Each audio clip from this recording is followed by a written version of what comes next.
이런 귀한 자리에 초청해 주셔서 감사드립니다. 사실 좀 편한 마음으로 왔는데 학과 선택 서바이벌 막 이러고 하나를 골라야 된다 이러고 화학계 대표 선수로 나와서 여러분들을 막 화학과로 끌고 가야 된다 막 이런 얘기를 들어서 제가 지금 굉장히 마음이 무겁습니다.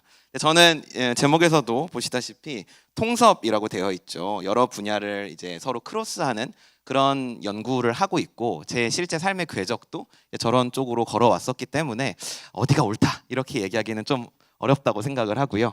그래서 그냥 저는 제 삶 이야기를 좀 들려드리려고 합니다. 그러니까 뒤에 이제 강연하시는 분들이 어떤 내용을 준비하시는지는 모르겠지만 처음에 이제 강연 섭외를 받고 고민이 좀 많았습니다. 화학이 제가 왜 화학을 좋아했는지, 그 화학의 매력이 뭔지, 어떤 화학을 설명을 해야 학생들이 재밌다고 생각을 할지 고민을 한참 했는데 잘 모르겠더라고요. 그래서 저를 섭외해 주신 화과 교수님이 편하게 그러면 교수님 인생 얘기나 하세요 이렇게 얘기를 하셔서 저는 30분 동안 제 인생 얘기를 할 겁니다. 그래서 기대해 주시면 감사하겠습니다. 자, 첫 번째 날짜와 시간을 하나 보여드리겠습니다. 2003년 11월 19일 오후 4시 무슨 시간일까요?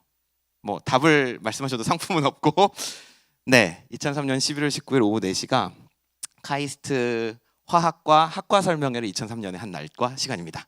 제가 이날 일기를 썼기 때문에 이 날짜를 정확히 써놨고요. 자연과학동에 있는 화학과 강의실에서 화학과 학과 설명회를 했습니다. 제가 그 자리에 1학년 학생으로 여러분들처럼 앉아 있었습니다. 그리고 이 당시에 이제 학과 설명회를 많이 해요. 지금 제가 듣기로도 11월 동안 여러 학과들이 학과 설명회를 한다고 하는데 저도 옆 동네에도 가서 들어보기도 하고 자연대에 다른 과를 가보기도 하고 심지어 제가 경영과학과 그 당시에는 학부에 경영과학과가 있었거든요.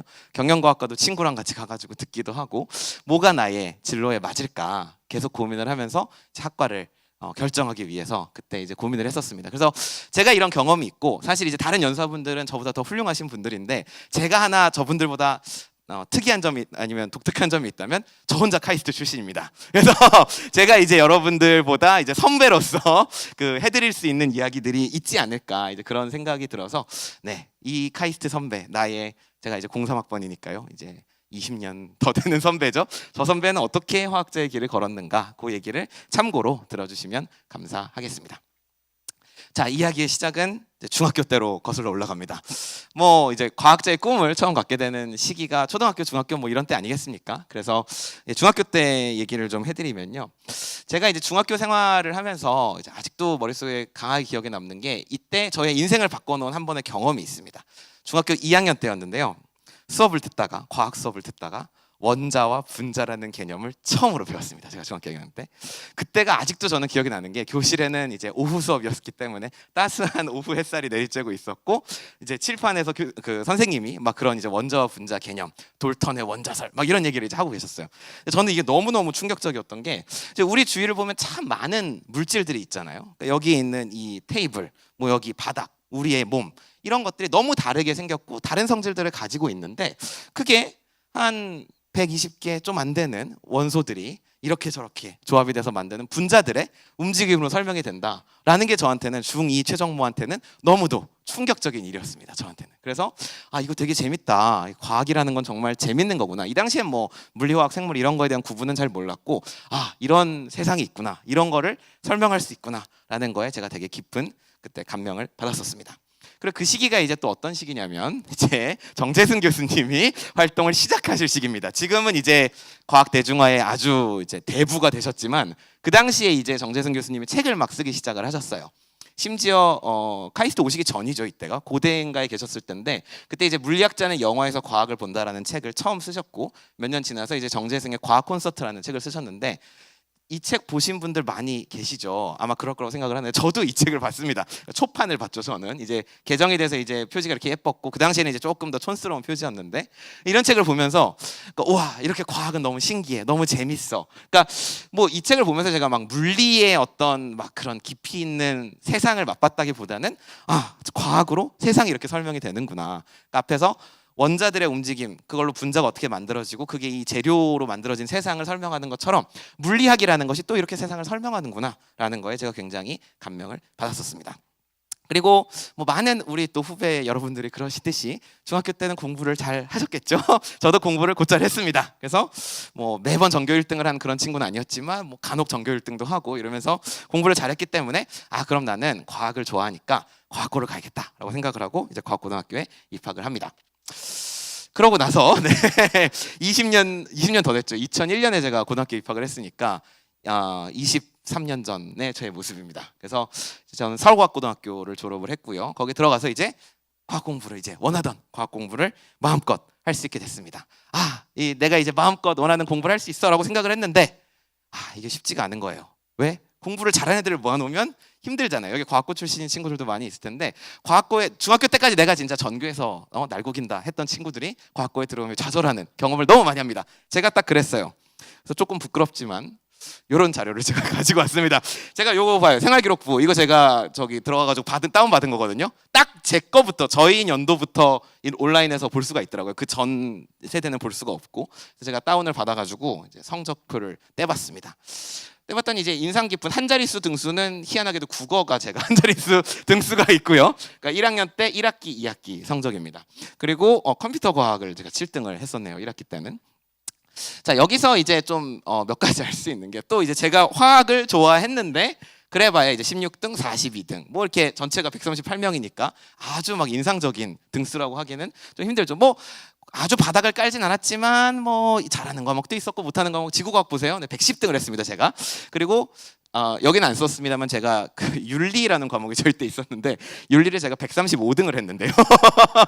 굉장히 비윤리적인 사람입니다. 제가 135등을 했는데 공동 점수가 4명이었습니다. 꼴찌였죠 제가. 그래서 약간 그런 이제 삶을 살았습니다 제가.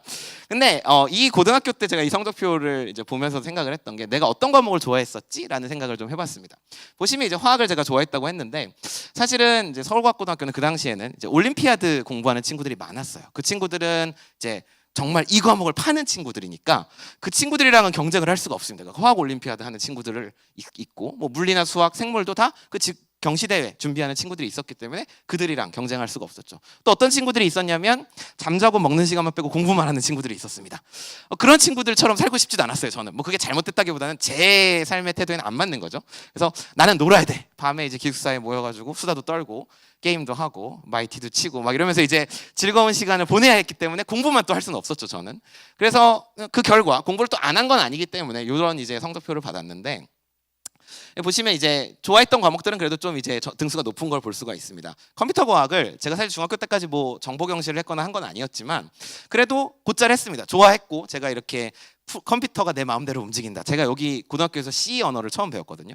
코딩을 하는 게 재밌고 이렇게 하니까 컴퓨터가 내 원하는 대로 움직이는구나. 그거에 되게 제가 인상 깊어가지고 컴퓨터 과학을 고등학교 때부터 좋아하기 시작을 했고요. 국어는 요거는 이제 후배들이 많이 공감을 못할 수도 있는데 제가 이제 책 읽는 거를 좋아했어가지고 그래서 국어가 성적이 좀 이제 괜찮았습니다. 그래서 요 세 과목 정도가 등수가 좋고 제가 좋아했던 과목이고요. 등수로는 알 수 없는 제가 좋아했던 숨겨진 과목이 있는데 수학이 그것입니다. 좀 의외일 수도 있고 하나가 지금 안 오셔가지고 좀 그런데 서인석 교수님이 제 고등학교 동기거든요. 그래서 1학년 때 같은 반이었습니다.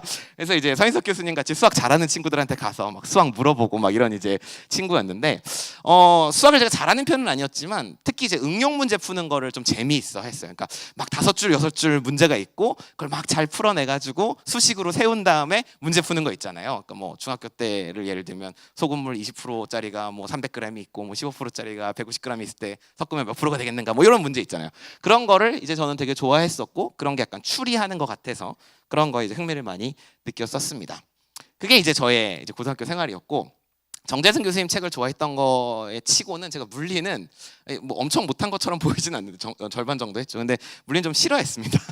왜냐면 이제 특히 고등학교 딱 들어가서 처음 배운 게 역학이었거든요. 그러니까 빗면에다가 뭘 갖다 놓고 밀고 뭐 도르래를 땡기고 이런 걸 하는데 별로 재미도 없고 이걸 왜 배워야 되는지도 모르겠고 그래서 1학년 1학기 중간고사 때 1번 문제를 틀린 사람입니다. 제가 선생님이 이제 다 맞으라고 낸 그런 객관식 문제를 틀렸던 사람이고 그래서 물리는 뭐 그 교양적으로 배우는 건 재밌지만 이제 수업은 잘 못했던 그런 이제 한 명의 과학고생이었습니다.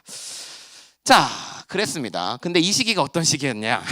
사회적으로 좀 보면 이공계가 무너지고 있었습니다. 이게 2002년, 2003년 지금 뉴스 대목들을 제가 가지고 왔는데요. 무너지는 이공계, 대책 없나? 대학들 이공계 학생 모시기 나섰다. 이공계 기피, 더욱 심해진 이공계 엑소더스. 자, 요런 게 이제 그 당시에 어떤 얘기가 있었냐면 문과가 취업이 잘 된다라는 게 있었어요. 저희 때는. 제가 고등학교 다닐 때. 그래서 야, 문과를 가서 경영을 공부를 해야 된다. 그래야 취업이 된다. 어디 자연과학, 공대, 공학 이런 걸 공부를 하냐. 그런 거 해봐야 문과 애들 밑에서 노예 생활밖에 안 한다. 이런 얘기들이 있었습니다. 그래서 저도 이제 대학을 갈 때 고민을 했죠. 그러니까 제가 여러분 선배라고 했잖아요. 그러니까 카이스트를 오면 이제 문과를 갈 수 있는 건 이제 원천 차단되는 거잖아요. 거의 그러니까 경영을 하지 않는 이상. 그래서 사실 제가 2학년 때 되게 심각하게 진로 고민을 했었습니다. 종합대를 가서 전공을 바꿔치기를 할까? 그러니까 들어갈 때는 이제 이공계로 과학고 출신이니까 지원을 한 다음에 뭔가 이제 나중에 복수 전공을 하든 전과를 해서 이제 문과로 졸업을 할까? 이제 이런 고민을 좀 했었었는데요. 제가 아까 국어도 잘했잖아요. 그러니까 문과를 가도 뭐 잘할 수 있지 않을까 이런 이제 생각이 있었는데 선생님들과 상담도 하고 또 이제 제가 이제 스스로 계속 생각을 해볼 때 그래도 나는 마음이 뛰는 걸 해야 될 것 같아. 재밌는 걸 해야 될 것 같아. 이런 생각이 있었습니다. 그래서 카이스트로 진학을 결정을 했고요. 이 당시에 그래서 또 하나가 여러분 대통령 과학장학금 아시죠? 요새 또 있는 걸로 알고 있는데 그거 1기가 2003년에 준 겁니다. 그래서 하도 위기가 심하니까 돈을 줄 테니 제발 이공계 공부 좀 해라 라고 정부에서 할 때였고요. 그래서 제가 입학했을 때는 저는 대통령 장학금은 못 받았는데 이공계 장학금이라는 게 또 생겨가지고 굉장히 풍족하게 저는 학부 생활을 했던 럭키한 학번이었습니다. 자, 그래서 이제 지상 최고의 학교를 제가 입학을 했죠. 그래서 한국과학기술원에 이제 입학을 하고 부푼 꿈을 안고 자, 이제 내가 카이스트에 왔다. 이제 과학 공부를 열심히 해야지. 이런 생각을 했습니다. 그러고 이제 1학년 때 공부를 이제 시작을 했는데 잠시만요. 네, 요 전에. 자, 그래서 1학년에 들어와서 1학년 과목들을 듣잖아요. 근데 1학년 때는 지금도 그렇겠지만 공통 과목들을 듣습니다. 우리 1학년 때는 무학과니까. 그래서 물리도 듣고 화학도 듣고 뭐 미적분학도 듣고 이렇게 듣는데 여전히 수학은 제가 잘 못하겠더라고요. 그러니까 미적분을 딱 들어갔더니 갑자기 입실론과 델타라는 게 있대요. 근데 뭔지 잘 모르겠어. 잘 이해가 안 돼요. 이걸 어떻게 하면 뭐가 된대요. 근데 잘 이해가 안 됩니다. 수학과 교수님도 죄송합니다. 근데 그런 게 이제 저한테는 잘 와닿지가 않았고 그래서 미적분학은 뭐 적당히 했고 화학은 재밌었습니다. 여전히. 그래서 화학 과목은 이제 A+를 받았고요. 그리고 컴퓨터를 이제 CS101 요새도 들으시죠? 이제 CS101 수업을 듣는데 저는 이제 재미있어 했어요. 그래서 또 그것도 열심히 했는데 CS101에 들어갔더니 또 이상한 애들이 있는 거예요. 어떤 애들? 완전 덕후들. 그 덕후 중에 한 친구, 제 친구 중에 하나는 저희 동기 중에 하나는 초등학교 때 국방부를 뚫어서 경찰서에 끌려갔다 온 애예요. 해킹을 해서. 지금은 모 학교의 교수를 하고 있습니다. 근데 그런 동기가 있어요. 그런 애들이랑 어떻게 경쟁을 해요? 걔들은 뭐 초등학교 때 이미 다 했는데 그래가지고 1학년 생활을 이제 하면서 진로를 어떻게 잡아야 되나 이런 이제 고민을 많이 하면서 일단은 그러면 내가 가장 재미있어 하고 성적도 그냥 괜찮게 나오는 그런 과를 가야겠다. 뭐겠어요? 화학과죠. 그래서 이제 화학과로 2학년 때 진로를 결정을 합니다. 그래서 화학과에 입학을 했어요. 근데 화학은 되게 스펙트럼이 넓습니다. 그래서 화학과에 들어오게 되면 다양한 분야를 이제 배우게 되는데요. 이제 물리화학이라고 하면 물리를 사용을 해서 화학을 설명하는 이제 물리적인 기초를 이야기를 하는 거고요. 유기화학과 무기화학 같은 건 좀 더 이제 화학의 분자들을 이제 탐구하는 학문이고 분석화학은 분석 기법을 배우는 학문이고 생화학은 이제 생명체 안에서의 화학 반응을 이야기를 하는 겁니다.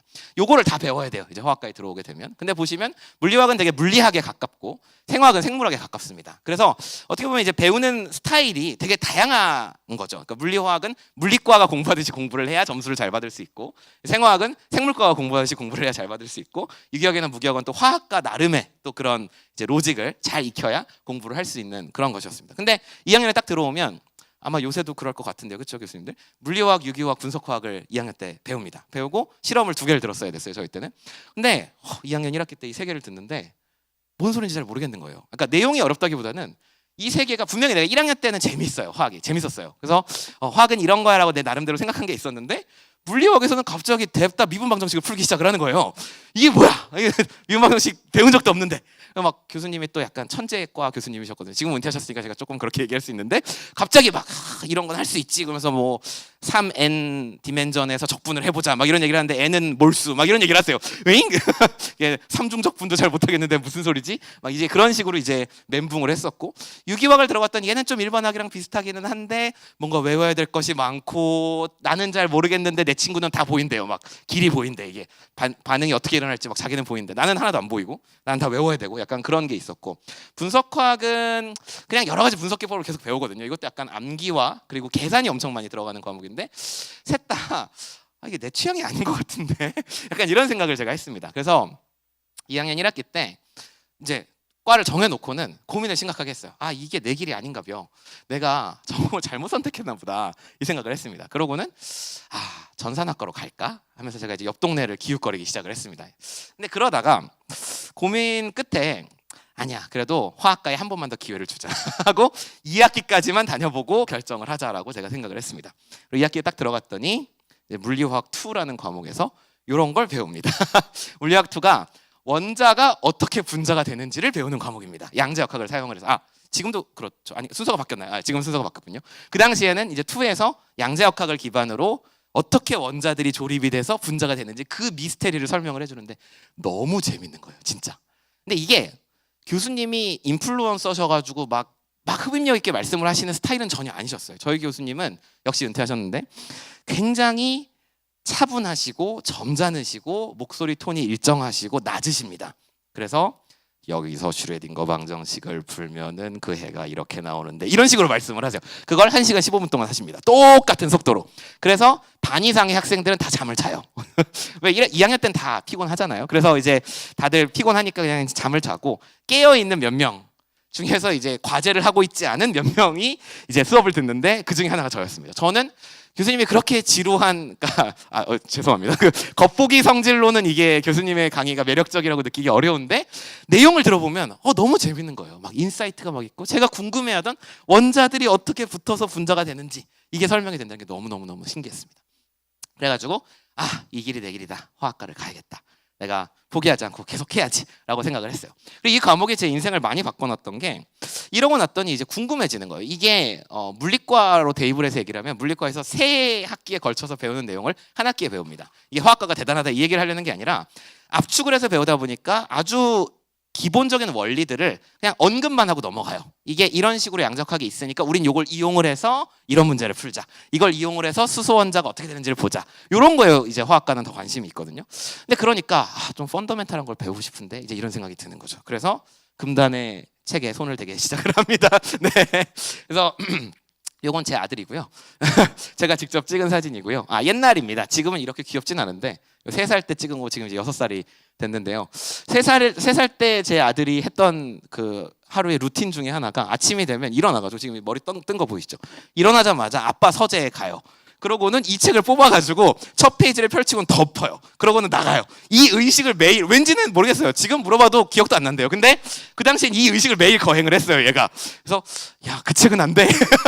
그 책을 열었다간 너의 인생이 훌륭해질 거야. 라고 이렇게 이제 제가 얘기를 했었죠. 어쨌든 그래서 양자화학을 제가 들었더니 이 펀더멘탈한 게 좀 궁금한데? 이래가지고 이제 물리과 과목들을 기웃기웃거리기 시작을 했습니다. 근데 제가 물리 원래 싫어한다 그랬잖아요. 그러니까 저는 원래 약간 물리 공포증이 있었어요. 고등학교 1학년 1학기 중간고사 1번 문제를 틀린 그 트라우마가 너무 심해가지고 과연 내가 물리과 과목을 가서 살아남을 수 있을까? 근데 정하원 교수님 같은 훌륭한 선생님들을 만나가지고 제가 물리과에서 특히 좀 제가 운이 좋았던 게 물리과에서 당시 강의를 잘한다고 알려져 있는 교수님 수업을 운 좋게 많이 들었습니다. 그래서 제가 정하원 교수님 수업도 들었고 뭐 이순칠 교수님이라든지 그러니까 물리과의 여러 교수님들 좋은 선생님들의 수업을 들으면서 이런 거였구나. 내가 그 고등학교 때 생각하던 물리가 아니라 물리의 참맛은 이런 것이구나 라고 생각을 하면서 이제 물리과 수업을 듣기 시작을 했습니다. 그런데 이제 가랑이가 좀 찢어지는 게 있죠. 왜냐면 저는 수학을 잘 못하니까 물리과 수업을 들어서 이제 따라가려고 하니까 기초가 부족하잖아요. 그러니까 그때 이제 고민이 드는 거예요. 친구들을 보면 어떤 애들이 있냐면 한 학기 한 15학점, 16학점 정도 들으면서 학점 관리를 하는 애들이 있습니다. 그 5과목 정도에 집중해가지고 A뿔을 노리는 친구들, 그런 친구들이 있고 21학점, 22학점, 24학점을 들으면서 내가 듣고 싶은 거 다 듣고 A뿔을 받는 거는 이제 포기하는 거죠. 그냥 내가 하고 싶은 만큼 하고 뭐 가끔은 그러다가 막 C나 D, F까지 받는 친구들도 있어요. 그렇게 많이 듣다가 네. 그런 이제 친구들이 있었는데 어느 길을 갈까가 이제 고민인 거예요. 저는 이제 막 물리에 관심이 생겼습니다. 그리고 화학도 이제 좋아하기 시작을 했고, 그래서 듣고 싶은 과목들은 되게 많아요. 그래서 물리를 공부하다 보면 내가 수학을 못하는구나, 수학도 좀 기초를 다듬어야 될 것 같은데, 이런 생각이 들어서 수학 과목도 좀 들어야 될 것 같고, 또 생명의 비밀도 신기한 것 같은데 생명과학 수업도 좀 듣고 싶고, 막 이런 이제 듣고 싶은 과목이 되게 많았어요. 그래서 이제 이 시기에 이제 고민을 했죠. 제가 학점 관리를 잘하고 딱 130 학점으로 졸업을 하면서, 그러면서 이제 아주 훌륭한 4.2 몇, 4.1 몇 이런 학점으로 졸업을 할 것인가, 아니면 내가 듣고 싶은 걸 다 들으면서 인생을 낭비할 것인가. 근데 이제 고민을 해도 답이 안 나오고, 그 당시에 이제 제가 교수님들이랑 친하지도 않았기 때문에 선배를 하나 찾아갔습니다. 제가 이제 코러스 동아리를 했었는데요. 혹시 코러스 계신지 모르겠지만 그 동아리에 저의 이제 친한 1년 선배가 있었어요. 그 형을 찾아가서, 형, 내가 이런 고민이 있는데 어떻게 하면 좋을까요? 그때 그 형이 아주 지혜로운 말을 해줬습니다. 야, 네가 지금 세상에서 제일 똑똑한 사람들이 너한테 공짜로 지식을 가르쳐주는 이런 서비스를 받을 수 있는 시기는 학부 시절밖에 없다. 대학원만 가도 네가 듣고 싶은 수업 마음대로 못 들어. 학부 때 누려라. 이렇게 얘기를 한 거예요. 너무 큰 감명을 받았어요. 그래, 이 말이 맞지. 그러면 이제 듣고 싶은 거 다 듣고 난 졸업을 하겠다. 이렇게 결심을 했는데, 나중에 알고 보니 제가 잘못된 사람한테 상담을 했더라고요. 그 사람이 기계공학이랑 전산학을 복수 전공을 하고요. 그러고 졸업을 해서는 비교 문학과에 가서 대학원으로 그걸로 석사학위를 받았습니다. 그러니까 본인이 좀 이상한 사람이었어요. 자신의 철학을 저한테 이제 가스라이팅을 한 거죠. 근데 저는 또 그 말에 엄청 감명을 받아가지고, 그래, 듣고 싶은 걸 다 듣고 졸업을 해야지 라고 결심을 합니다. 그 결과가 이렇게 있습니다. 제가 그래서 화학을 전공을 하고 물리과를 복수 전공을 했고요. 수리과학과를 부전공을 했는데, 여기 약간 비하인드 스토리가 있는 게, 원래 수리과학과도 복수 전공까지 해야지라고 생각을 했어요. 근데 선형대수학 개론 말고 선형대수학 있잖아요, 수업이. 선형대수학 수업을 이제 수강신청을 해서 들었는데 무슨 말인지 하나도 모르겠는 거예요, 제가 그 수업을 듣는데. 그래가지고 서인석 교수님 오셨죠? 네, 서인석 교수님 기억하실지 모르겠는데, 제가 서인석 교수님한테 연락을 했어요. 연락을 해서, 야, 이거 선대 무슨 말인지 하나도 모르겠다. 그 당시 이제 서인석 교수님도 학부생이셨기 때문에, 그래서 막 약간 푸념을 늘어놓았던 이제 그런 기억이 있습니다. 그래서 선대에서 이제 좌절하고, 여기까지가 내 길인가 보다 하고 수학과는 딱 이렇게 부전공할 만큼만 수업을 들었고요. 그래서 총 230학점을 듣고 졸업을 했습니다, 제가. 그리고 이걸 하려고 제가 뭐 이걸 8학기 안에 끝냈으면 이제 헤르미온느겠지만 이제 11학기를 제약을 했고요. 그래서 한 학기 평균 한 21에서 22학점 정도 들었고, 제가 평점은 이제 안 썼는데 아주 바닥은 아니게 그렇게 괜찮게 이제 이렇게 학교를 마무리를 했었습니다. 그래서 이런 말씀을 이제 드리는 게 뭐냐면, 통섭 얘기를 제가 이 제목에 넣었는데, 어떤 여러분이 지금 전공을 선택을 할 때 내가 이걸 딱 전공을 선택을 하면 다른 건 못해 라고 생각하시기보다는 여기를 출발점으로 삼아서 이거 저거를 다 공부해 볼 수 있는 기회, 나의 받침판이라고 생각을 하시는 것도 좋을 것 같아요. 저는 화학이 저의 받침판이거든요. 지금 저 스스로를 화학자라고 생각을 하고 있고, 화학에 제가 재미를 느껴서 과학의 길로 들어섰기 때문에 화학이 저한테는 이 아이덴티티의 기반에 있습니다. 하지만 제가 이때 물리학 복수 전공을 안 했다면 제가 이렇게 화학자로 크지 못했을 것이고, 역시 수학 쪽에 제가 부전공을 하지 않았다면 그 기초가 튼튼하지 않았겠죠. 다 배운 것들이 있었고, 그런 것들이 오늘날에 저를 만들어냈다라고 생각을 합니다. 여러분 보고 다 230학점을 들으라는 얘기는 절대 아닙니다. 아니고, 이렇게 산 이상한 사람도 있더라, 그러니 나는 괜찮은 거야 라고 여러분이 생각을 하시면 됩니다. 자, 그리고 이 시기에 또 저의 인생이 계속 뭔가 바뀌는 그런 전환점들이 있었는데, 2007년부터 2010년까지 제가 병역 특례로 이제 병역을 이제 마무리를 하는데, 그때 제가 IT 회사에서 일을 했습니다. 그러면서 원래 제가 프로그래밍 좋아했다 그랬잖아요. 근데 카이스트에 왔더니 전산학과 애들이랑은 이제 비교를 할 수가 제가 이제 경쟁을 할 수가 없으니까, 그래서 프로그래밍 할 기회가 잘 없었는데, 여기서 이제 제가 C 코드로 코딩하는 일을 엄청 많이 했습니다. 그래서 프로그래밍 스킬이 많이 늘었고요. 그래서 이런 것들을 다 종합을 해서 내가 해보고 싶은 걸 좀 해봐야겠다. 저의 마음을 뛰게 하는 것은 원자가 어떻게 분자가 되는 것이었죠. 그래서 이런 물리화학을 더 깊게 공부하고 싶다라는 생각을 하게 됩니다. 그러고 그 결심을 이제 실행으로 옮겨서 유학을 나가게 됩니다. 그래서 하버드 대학교에 가서 이제 유학을 하고요. 여기 하버드 대학교 화학과 건물입니다. 그래서 요 문으로 제가 맨날 출퇴근을 했고요. 날씨가 좋은 날이라서 이런데 이제 한 4년 차 5년 차쯤 되니까 이제 더 가기 싫은 약간 그런 곳이 되긴 했었는데 어쨌든 꽤 예뻐 보이죠. 지금 이 그림상으로는. 여기에서 이제 유학을 나가서 제가 은사님을 뵙게 되죠. 제 지도 교수님이신 유진 샤크노비치 교수님인데요. 제가 원래는 이제 원자가 분자되는 원리 그리고 그거를 무언가 컴퓨터를 가지고 계산을 하는 그런 일을 하고 싶었는데 저희 교수님의 수업을 듣고 또 저희 교수님 연구실에서 이제 로테이션이라고 학부 개별 연구 하듯이 짧은 시간 동안 1년차 애들이 연구 참여를 하는 게 있어요. 그걸 해보니까 이거 되게 재밌겠다라는 생각을 해서 제가 결국은 이런 연구를 하게 됩니다. 단백질 진화 이론을 하게 되는데요. 이게 이제 사실 뭐 이대한 교수님이 진화 쪽은 훨씬 전문가시긴 한데 결국은 뭐냐면 단백질은 이제 분자잖아요. 이런 분자들이 진화라는 것은 걔네들이 이제 생명체들이 그 가운데에서 어떤 애들이 더 적합하냐, 더 적응도가 높으냐에 따라서 이제 선택되고 되면서 파퓰레이션 전체가 점점 변해가는 걸 진화라고 하죠. 근데 그런 것이 단백질 역시 시간이 지나감에 따라서 생명체가 가지고 있는 단백질들도 진화가 될 수가 있습니다. 그거를 이제 저희 교수님이 전문적으로 연구를 하고 계셨는데 이게 저의 마음에 쏙 들었던 거예요. 그래가지고 왜냐? 분자잖아요. 일단 단백질은 제가 좋아하는 분자, 화학과의 분자. 그리고 여기 가면 이제 이론이니까 이거는 물리도 많이 써야 되고 수식도 많이 써야 되고 그 다음에 컴퓨터도 많이 써야 됩니다. 그래서 제가 하고 싶었던 거 다 들어가 있죠. 제가 원래 수학을 좋아했다고 얘기를 했는데 제가 아까 약간의 함정을 얘기를 했던 게 수학 중에서 응용 문제를 좋아한다고 얘기를 했잖아요. 사실 응용 문제 많이 푸는 건 물리과죠. 수학과에서 말하신다는 얘기는 아니지만 그러니까 물리과에선 정말로 그런 물리적인 문제들을 풀 때 수학을 많이 응용을 한단 말이죠. 그런 거를 할 수 있는 되게 좋은 기회였습니다. 여기 밑에 있는 수식은 제가 이제 박사과정 하면서 유도를 해낸 식인데요. 의미를 설명할 생각은 전혀 없고 이 굉장히 저한테 뿌듯한 일이어가지고 내가 이렇게 원래 물리 지진하였는데 고등학교 때는 내가 이런 수식까지 유도를 해서 논문으로 출판을 할 정도로 내가 이제 이 물리를 잘 알게 됐구나. 이런 게 이제 뿌듯해가지고 후배들한테 자랑하려고 한 줄 넣어봤습니다. 그래서 저의 꿈을 다 이룰 수 있는 이런 연구를 제가 이제 대학원에 가서 하게 되고요.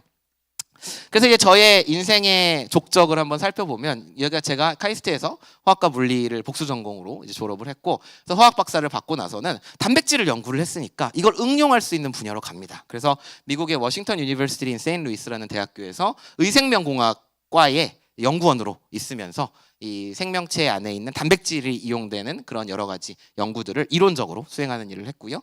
잠깐 모교에 돌아와서 연구교수 하다가 지금 2020년부터 교수를 하고 있고요. 아까 국어 1등한 거 1등이란다. 국어 한 자리 등수한 건 어떻게 됐냐? 약간 제가 문과에 대한 로망이 있었거든요. 그래서 국어는 제가 이제 유학하는 동안에 과학사를 가지고 석사를 받음으로써 나름의 로망을 또 만족을 시켰습니다. 그러니까 제가 여기서 되게 자기 자랑을 한 것 같은 느낌인데 자기 자랑이 맞죠. 그러니까 내가 이러한 업적을 이렇게 했다라는 느낌의 지금 톡을 했는데 사실 이제 여러분의 선배란 말이죠, 제가. 그리고 21년 전에 제가 여러분들처럼 앉아가지고 어느 과를 가야 되지? 이걸 이제 고민을 하고 있었던 사람이었습니다. 그리고 그때 제 인생의 그 멘토였던 형이 저한테 한마디 해준 것 때문에 제가 그럼 내가 하고 싶은 거 다 하고 다음 단계로 넘어가야겠다. 그러니까 뭐 인생은 짧은데 내가 하고 싶은 거 다 즐긴다는 표현은 좀 그렇죠. 그러니까 하고 싶은 과목들도 다 듣고 하고 싶은 공부도 다 해보고 이것저것 다 누려보고 내 마음이 가는 거를 해봐야겠다. 사실 뭐 진로에 대한 고민을 안 했다고 하면 거짓말이겠습니다만은 진로에 대한 고민보다는 일단은 내가 하고 싶은 걸 하다 보면 어떻게든 되겠지라고 생각을 한 게 컸던 것 같아요. 어떤 게 있냐면 사실 우리가 지금 이 시기에 진로 놓고 고민을 해도 여러분이 졸업할 때가 되면 세상이 어떻게 바뀔지 모릅니다. 그러니까 지금 AI가 엄청 붐인 것처럼 보여서 제가 알기로 이제 카이스트에서도 많은 친구들이 이제 전산학과를 선택하는 걸로 알고 있는데 5년 뒤에 갑자기 뭐 구글이 망한다. 어떻게 될지 모르는 거잖아요. 그러니까 어떻게 될지 모르는 거기 때문에 일단은 뭐 자기 마음을 따라가는 것도 괜찮은 삶이 아닐까. 그리고 우리의 마음을 뛰게 하는 것은 역시 이제 자연과학이 아닐까라는 생각을 합니다. 여기 와 계신 분들은 일단 기본적으로 자연과학에 관심이 있는 분들일 거라고 생각을 하기 때문에 제가 그렇게 말씀을 드리고요. 또 존경하는 정원 교수님께서 하신 말씀대로 이제 우리 학교 이름을 잘 생각을 하시면서 현명한 판단을 해주시면 좋겠습니다. 그리고 이제 저처럼 생각했던 사람들이 이제 올해 노벨 화학상을 받았습니다. 그래서 이분들은 물리화학적인 그런 원리들을 기반으로 단백질을 연구를 하는 일들을 하신 분들이고 그 과정에서 컴퓨터를 적극적으로 이제 활용을 하신 분들이죠. 그래서 자세한 뭐 이분들의 업적에 대한 이야기는 제가 나온 안 될까 그 편집본을 참고를 하시면 되겠고 어쨌든 이분들도 융합되어 있는 통섭이 되어 있는 분야에서 연구를 하셔서 이제 큰 업적을 남기시고 과학계에 많은 도움을 주신 그런 분들이라고 얘기할 수 있을 것 같습니다. 그래서 저는 뭐 이분들처럼 훌륭한 사람은 아니지만 이런 훌륭한 분들도 그런 통섭적인 생각을 했었고 하고 싶은 것을 쭉 따라서 연구를 해온 끝에 이런 좋은 업적을 남기셨다라고 말씀을 드리면서 오늘의 강연을 마쳐볼까 합니다. 네. 네, 지금까지 경청해 주셔서 감사합니다.